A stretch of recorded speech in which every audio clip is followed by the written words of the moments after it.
I'll show you the quick and easy way how you can download and play GTA Vice City in 2025 on your laptop.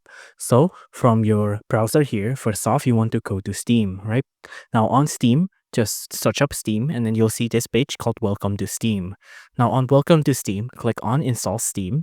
Now on Install Steam, again, click on this button to install Steam and then it'll download a setup file right here. Just run that to automatically set up Steam on your laptop. Now I already have Steam set up right here. Now on Steam here, you can see I already searched up GTA, but when you first open it up, it'll look like this, right?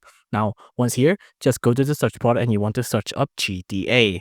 Now on GTA, you'll see there's a couple of GTAs that will come up, but the one you want is of course Grand Theft Auto Vice City, the definitive edition.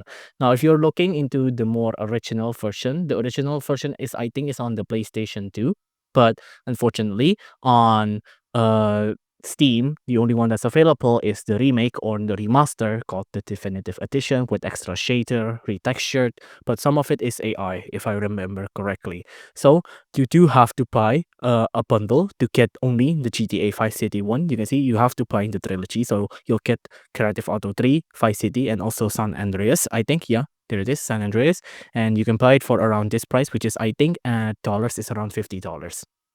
If you enjoyed this video, please do consider liking and subscribing.